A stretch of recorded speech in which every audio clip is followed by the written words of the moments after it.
we're going to run through probably about a 15-minute presentation now, and like Rosie said, we'll pick up some Q&A through it. If there's some really relevant questions that Rosie can pick up as we go through, I'm happy to jump on those, and then we'll deal with Q&A at the end as well. Now, my goal from this session is to really, I think, do three things. First of all, is give you a very high level understanding about what tax credits are and what they can be worth to you. Second, I want to break a few misconceptions, particularly about what R&D is, and show you how it can be claimed in quite a wide range of settings and wide range of businesses. And then lastly, give you an overview, sort of high level overview about how the claim process works and how we can work with you on that. So let's just share screen.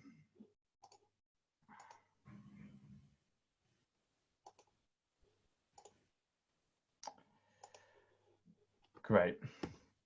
So starting off, really high level, what are R&D tax credits? So in the most basic form, an R&D tax credit is cash. It's cash awarded to you by the government through HMRC in return for you undertaking some sort of qualifying R&D activity and spending money on R&D. So it's an incentive by the government to encourage businesses, both large and small, to undertake slightly risky technological undertakings to advance our technical knowledge, to advance the productivity of UK and all that good stuff. The R&D tax credit sits within corporation tax, so it's actually a corporation tax credit, and it's run under two main schemes. One's called the SME scheme and one's the RDEC scheme. So the SME scheme focused at smaller businesses, so pretty much everyone on this call would probably sit within that scheme for the most part. And then the RDEC scheme focuses on large companies, but sometimes small companies can make use of that. Now, the credit is used largely to offset your corporation tax profits. Okay, so if you paid £100,000 and you got if you had £100,000 profit and you had £100,000 R&D tax credit, it would reduce your tax profits down to zero, and you'd pay no tax. Okay, but it also can be used in circumstances where you don't have profits, and so the R&D tax credit creates a loss, or you have losses, and you can surrender those, and we'll talk about that later.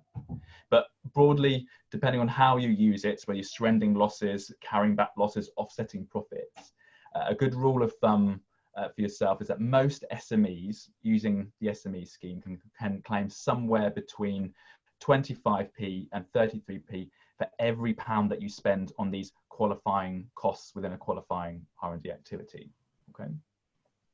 Some high-level stats which I always find quite interesting. So year on year, more SMEs make use of this claim as the government are getting better about talking about how to access it, and advisors are getting better at helping identify those companies that qualify and helping encourage those companies to qualify. So 42,000 or just over 42,000 SMEs claimed last year. And interestingly, on average, each SME got £53,000 back from their claim.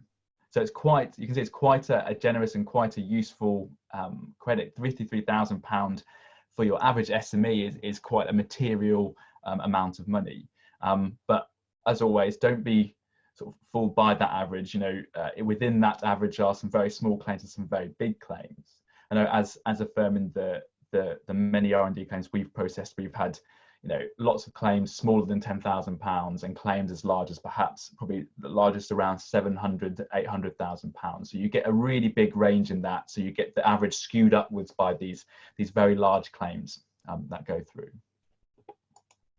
Now, what we want to do, the big thing that I want to achieve here is help you understand whether you're eligible and to start making a decision process of whether it's worth you pursuing a credit in this space. So let's start ticking off some of the basics here. Okay, so as you picked up, this is a corporation tax credit. So it's only available for limited companies. So if you're currently structured as a sole trader, partnership or LLP, this credit won't be available for you.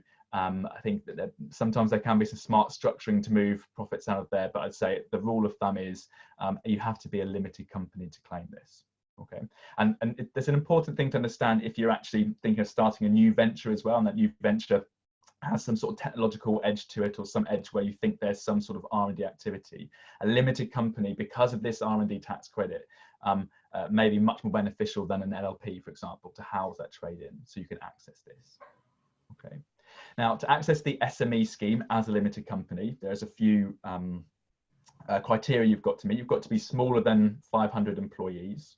Your turnover must be less than 100,000 euros, and net assets less than 100 million euros, and your net assets must be less than 83 million euros. They're euros for now because the legislation is part of wider European legislation. That may change in time. The nuance to be careful with those limits is that it applies to you as the claiming business, but if you're part of a wider group, it can also look to the aggregate numbers across that group. So if you're a subsidiary of a large parent company abroad or in the UK, you might be assessed on the whole group. Or if you've got an investor, a corporate investor, so perhaps a venture capital company or some other company that's invested and owns shares in your limited company, that may also be assessed as part of these 500 employees and turnover tests, etc. And of course, if you've met those tests, you must have undertaken some sort of qualifying R&D project and spent money. So there must be P&L costs on some sort of qualifying R&D costs. Okay, so it's those two things. What is a qualifying R&D project and what are qualifying R&D costs that we've really got to drill into. So the big question, what is R&D?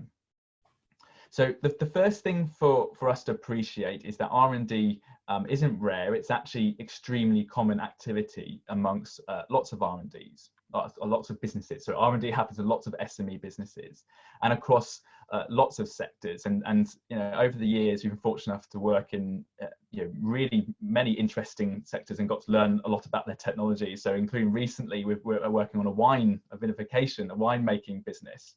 We've worked with construction businesses and architectural engineering businesses, creative agencies, lots of consultants. Actually, if you're an IT consultancy, there's often lots of ways to make claims there. All sorts of manufacturing businesses, a window manufacturing, a ventilation manufacturing business, anything to do with software development. So a software development business, or if you're a software development product business, you almost certainly can make a claim. But if you're, for example, an events business we're working with at the moment who's done some software development within their business, they can also make a claim. So the rule of thumb here, or the test you can say, have you created something new?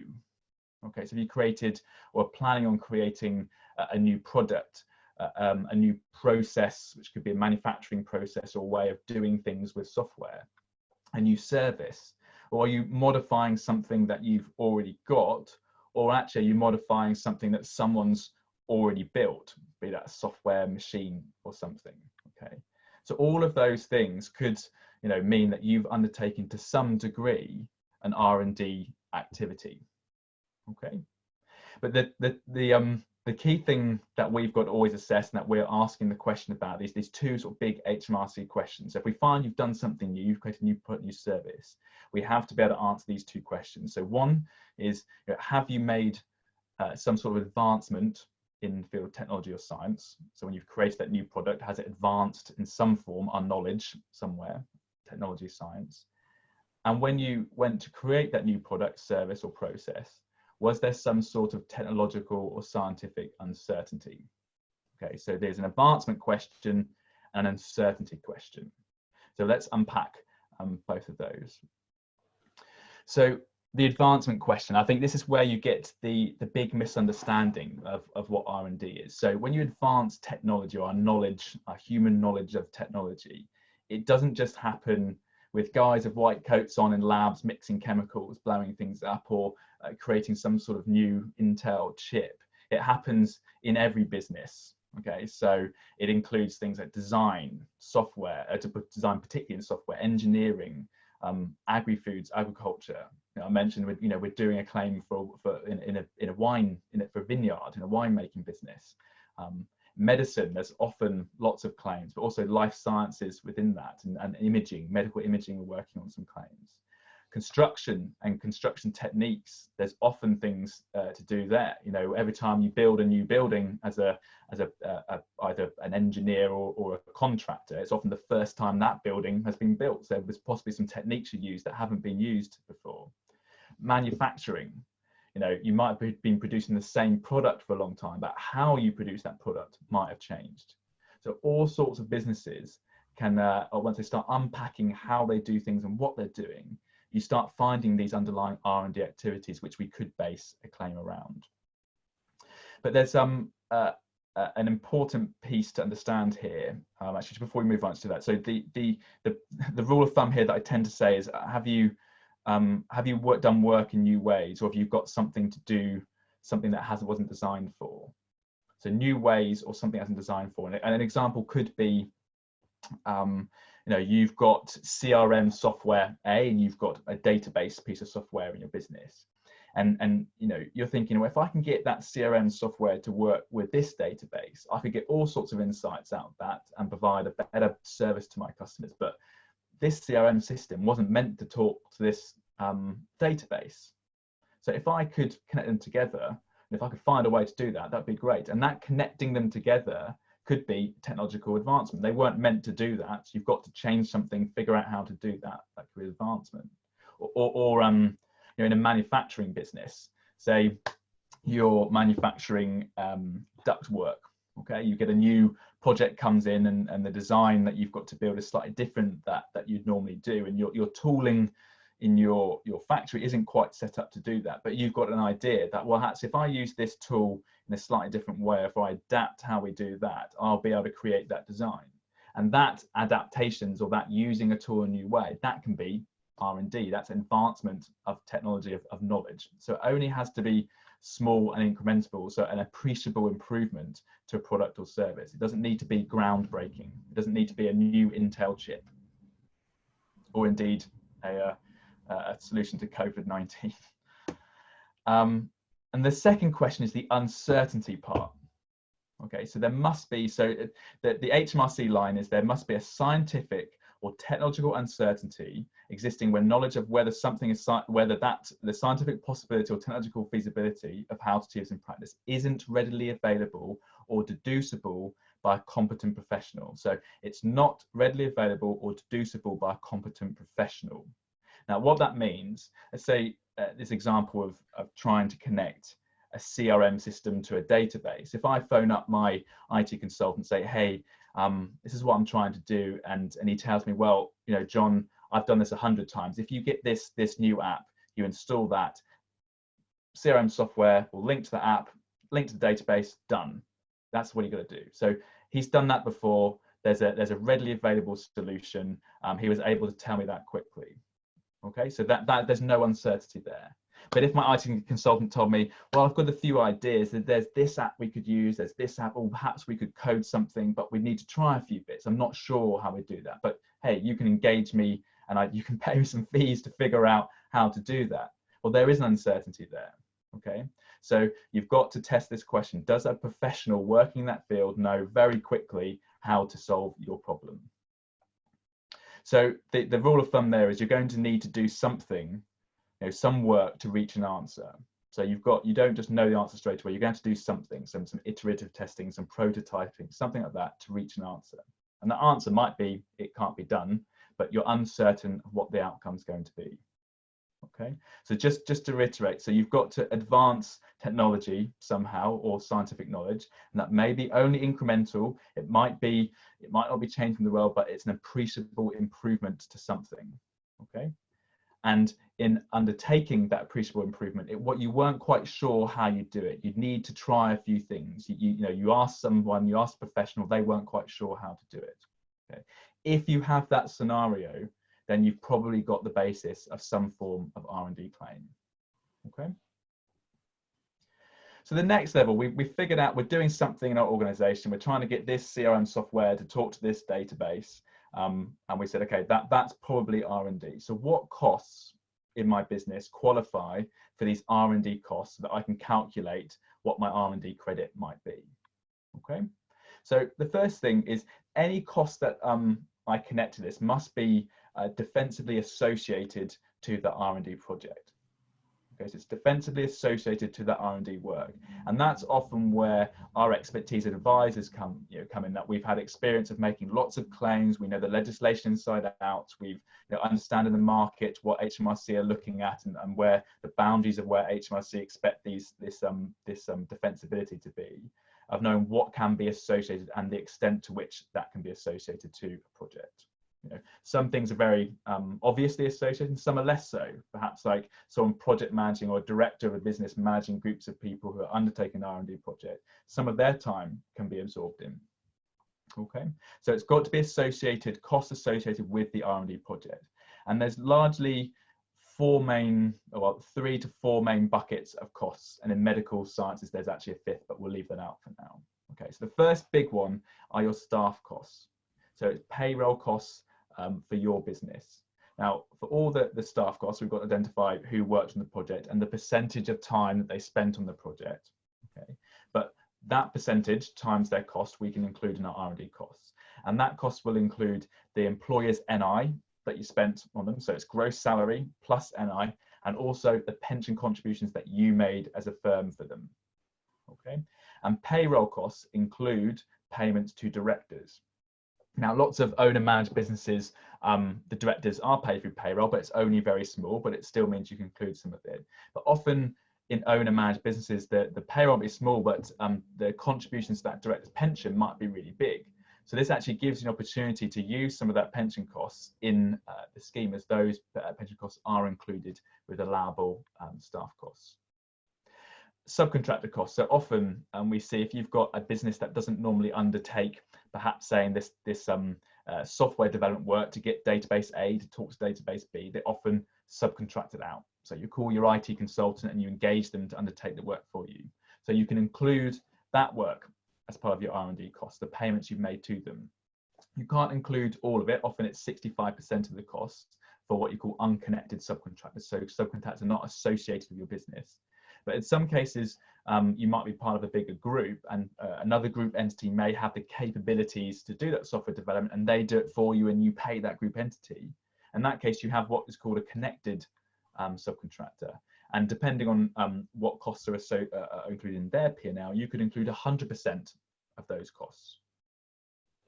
The next bucket is this group called externally provided workers, which are very similar to subcontractors. So these are individuals that you might get from a staff provider, so a recruiter providing part-time staff. That might be, you might pay the recruitment agency to provide you for 2 days a week a software developer. Okay, so they would be called under the scheme externally provided workers.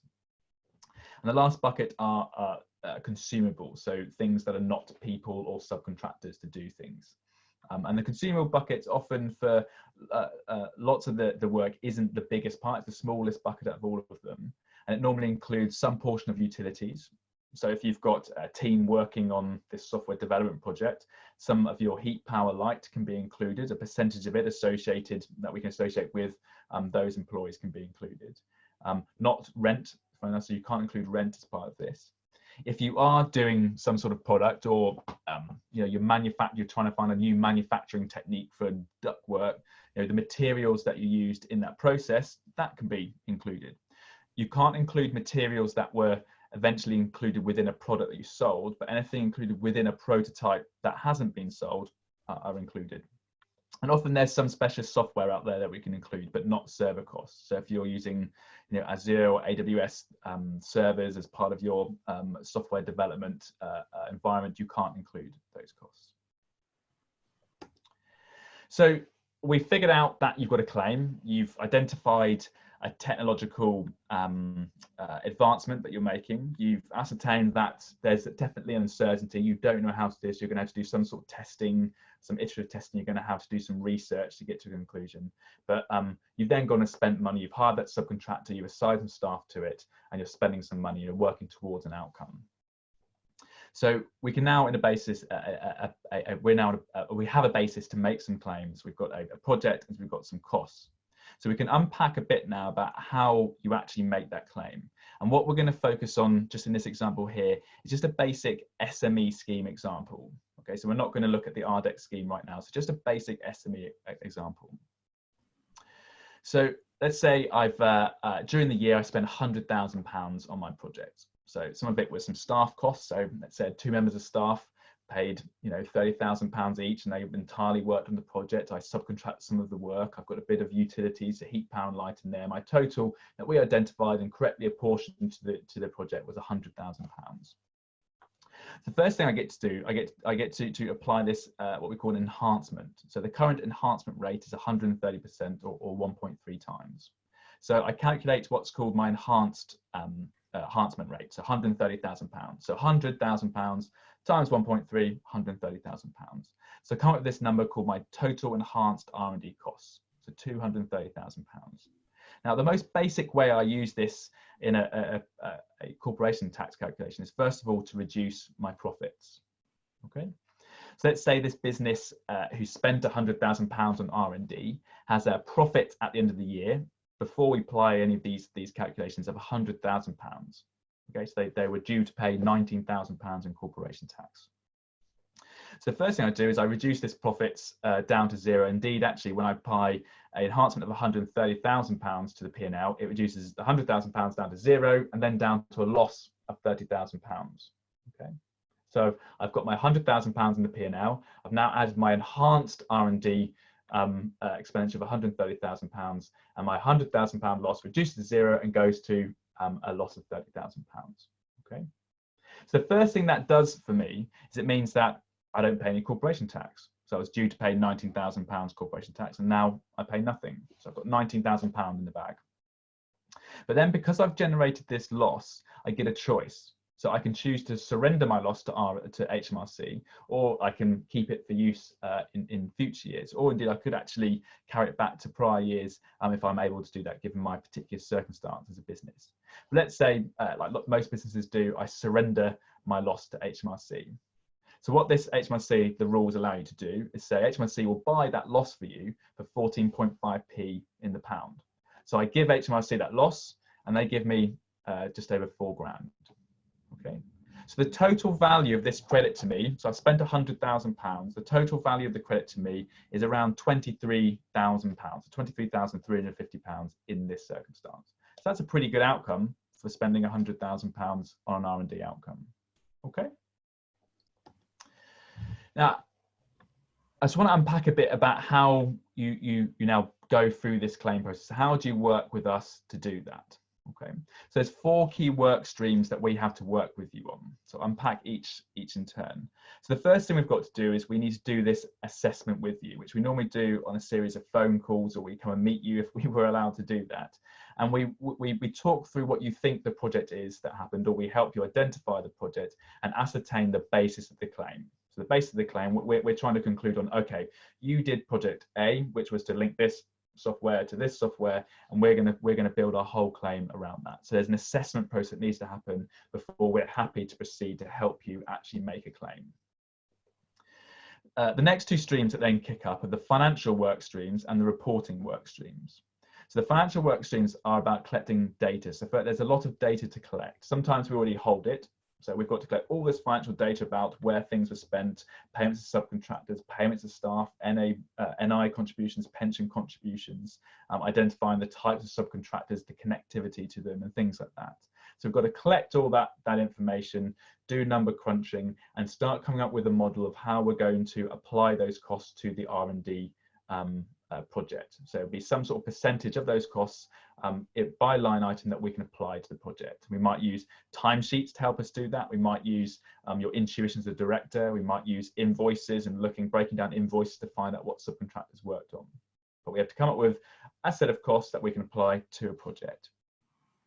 We've then got a reporting work stream. So to go along with all the numbers, we need to make a case to HMRC to tick lots of boxes to make sure we meet each part of the legislation to make sure that they award us the credit.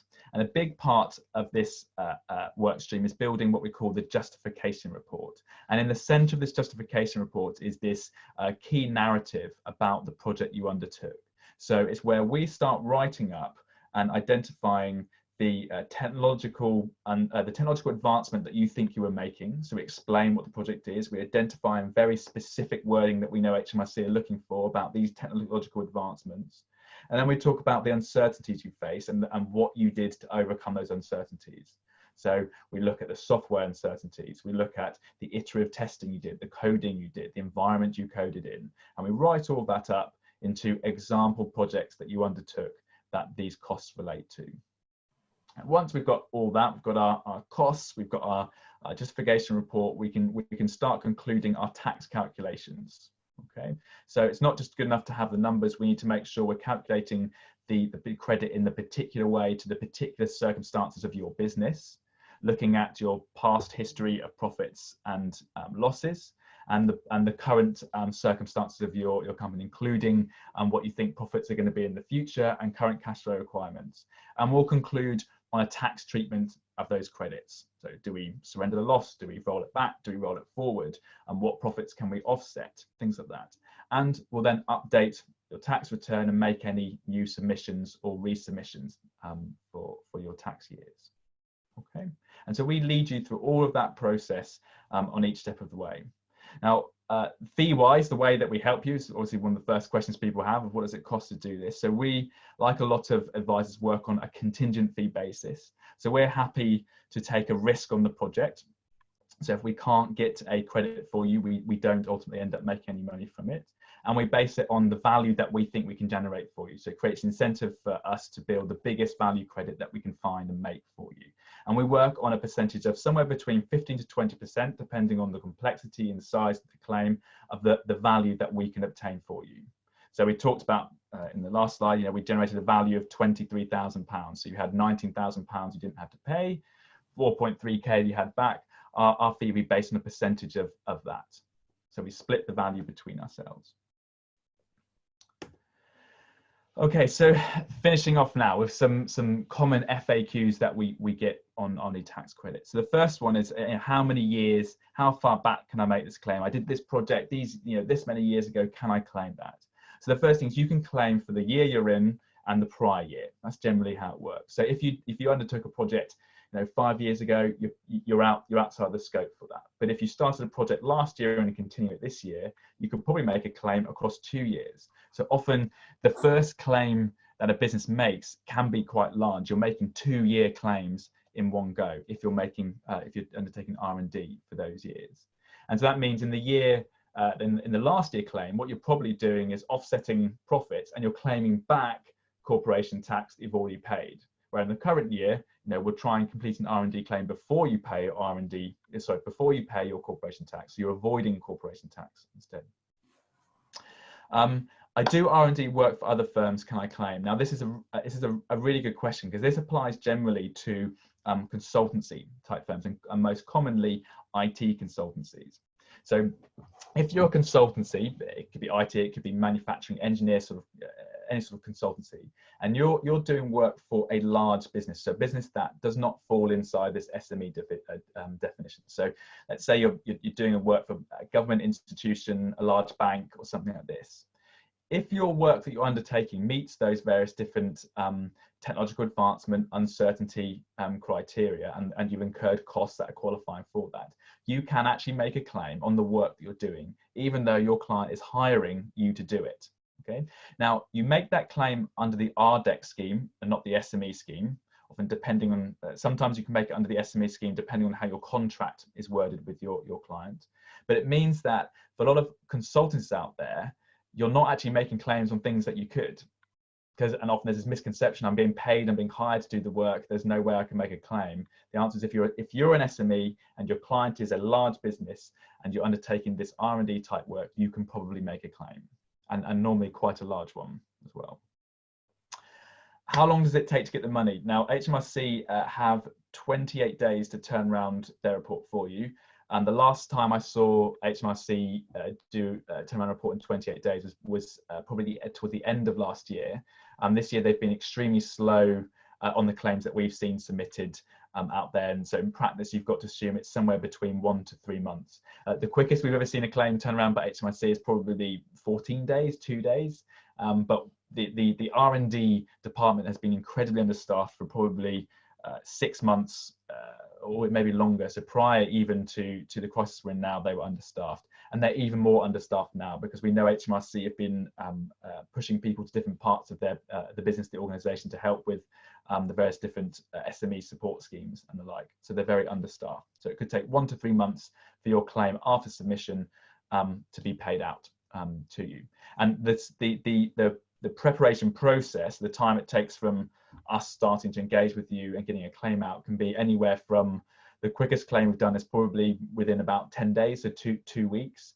But typically it takes generally a month cycle to get it done, from engaging, starting conversations with you, collecting information back and forward with questions, doing first calculations, adjusting stuff, and finalising a claim. Generally within a month, we can get a claim out. I get asked all the time, how can I get the cash sooner? So I'm undertaking an R&D project. I'm cash strapped, like most SMEs. I'm managing cash flow week to week. Is there any way of getting cash out sooner? And the answer is yes. There are actually specific R&D bridge funders available. We work with a few of them, and that they can look at your R&D claim, or the R&D claim we're putting forward for you, on the basis of our ability to only really put forward claims that will get approved by HMRC. They'll provide a loan against that claim, and when the claim is paid out, the loan is repaid. So R&D specific bridge funding is available, and it's not overly expensive either. A common one that comes up because of the R&D advisor market that's emerged is that do I need a PhD to write these reports, or do I need these super expert technical guys to write these narrative reports for us, which a lot of R&D only advisors claim, and they make it a USP. We've got all these PhD guys that write reports, and the answer is a resounding and absolute no. And often when you've got a very high-end technical person writing a report and narrative on it, it actually takes longer for HMRC to process it. So what we've learned how to do is build a report and use the exact language that helps an HMRC officer just tick through the report, looking for the keywords and things they need to process it. So we know their team is already heavily understaffed, and so they're looking to process claims as quick and efficiently as they can. If they get a narrative for a technical project that's 3-4 pages long with lots of technical references, it just takes them longer to process. And some people think that you just barrage them with long reports, technical language, and that can help. And perhaps in some circumstances it does, but it's certainly not necessary. And HMRC, in their materials that they provide about how to make R&D claims, they keep referring to, we want things in plain language for a non-technical person to understand. Great, so that brings our main slides to an end. And if we've got any building Q&A, we can move on to that, Rosie. Yes, we've got a couple of questions come in, John. We've got a question from Buruta, who's saying, how do I evaluate if my project falls under R&D in architecture specifically? You've sort of explained already most of the criteria there, but anything to share on architecture in particular? Sure. So the thing that you should be doing is arranging time to talk with us is probably the best way to do it. And we build up, we'll have a conversation, and we'll ask some very specific questions about what you did and why you did it like that, and who you worked with to do it, to try and build up whether we think there's a technological advancement and there's an uncertainty. But generally it goes, I had some rules of thumbs that if you've created a new product, a new service, if you're doing things in a new way, so from an architecture firm, if you're designing something to it can't just be how something looks, but perhaps a building is operating in a new way. So the technologies that you're putting in a building to deal with the heating and the lighting, or how the thermal mass of that building works, and you're bringing some materials together that aren't normally brought together. Now, if you're designing that and you don't know how, or you've got an end goal of creating a certain thermal outcome, for an example, and you don't know how you're going to get there, but you're designing these ideas and you come out and you're testing these technologies, that process would probably be R&D. So that's where you should begin. Have I created something new in the design that I'm doing, or the project that I'm undertaking? Okay, thank you. And we have a question from Paul Etty that's come in saying, can the R&D claim be continued after the first claim? So can you do it annually whilst the project's ongoing? Absolutely, and it's actually one common thing we find is that if a business makes an R&D claim, they often for many, many years after that continue to make R&D claims, because they, you know, basically they understand, oh, that's R&D. Well, I do it every day. I do it all the time. And Paul, in your business, so when you're manufacturing ductwork, and how you go about doing that, and have you got a new bend, have you got a new connector, using a new material, all that sort of stuff, using a new machine in a new way, or a new set of machines, or how's your team using those machines? All of that can fall under R&D. Now, remember though that we've got to be careful of the costs that's associated with you. So it's like, so if it's the director's time, we've got to look carefully how the director's remunerated and make sure there's P&L costs there, and it's not just LLP profits being allocated. And if you're using staff, are they payroll staff, or are they LLP members elsewhere? And materials, okay, have I properly kept an account of, or can I make a good judgment all the materials that I use within that? But Paul, most certainly, you know, within your business, there'll be an R&D claim. Okay, great. We've got a couple of other questions on types of claims that are possible. Simon Colley's asking, can you claim back design registration fees? I presume that he means like a registration form, or to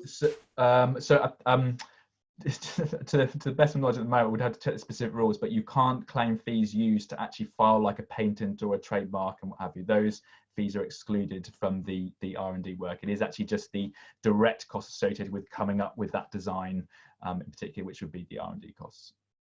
Okay. And we had one question from Toby on this CRM example that you gave. He's saying, can you claim the cost of the database development plus the advancement costs? Okay, so okay, let's just unpack to the best of, so unpack the question a bit. So if I've got, so referring to my example, I've got a CRM, I'm trying to connect it to something else. I can't include the costs of the actual software that I'm trying to connect together, right? But the costs of the time, so that it might be my time, it'll be staff's time, it'll be subcontractors' time in trying to get those to be connected together, that can be included. So whether they're coding things, whether they're doing iterative testing to try and get this to connect in like this, or to try and use this software B to connect into together, it's that bit in the middle which is the R&D cost, not the actual cost of both pieces of software. Okay, is that great. the question? Does that answer the question? Come back on Q&A if it doesn't. Okay, great. And we've got a final question here from a dentist who's on the call, saying they've created a revolutionary new toothbrush and some 3D printer. Can they claim for the costs? I would thought. Almost certainly. You know, it says, remember that it's you know, you don't have to come up with a completely new toothbrush that, you know, has a microchip in, does this and brushes itself. You know, it just has to be a meaningful improvement in a toothbrush, and all of the costs from all the prototyping. So if you're doing 3D printing, so perhaps potentially even the 3D printer, if you're renting the 3D printer, some of those costs probably come in, but the capital cost of the 3D printer probably not. But the costs of creating those prototypes, testing them, the costs of all the design time in going to any subcontractors, staff you've had, all that sort of stuff, all that can be included within a claim, going back this year and last year as well. Excellent. Well, that's all the questions, John. I'm just going to launch the poll to get your feedback on the webinar today, and also to let us know if you'd like to organise a consultation with John to speak further about your specific example. So please take a minute to complete that. And then back over to you, John. Excellent, great. Well, hopefully that was useful for a lot of you. Obviously, if I'm your partner, connect directly with me, and we can talk about a claim. Paul, if you want to connect with me later, that's fine. But otherwise, you know, if you put your on the poll, you put down you want to connect to, Rosie will organise making sure we get a diary invite together. We can do an initial call with me and one of my team where we can just go through, just have a high level chat about what you're doing and starting to unpack and help you ascertain, and us ascertain, you know, is there a specific claim that we can make? Okay, great. Well, thank you very much, everyone. I look forward to talking and chatting out soon on another webinar.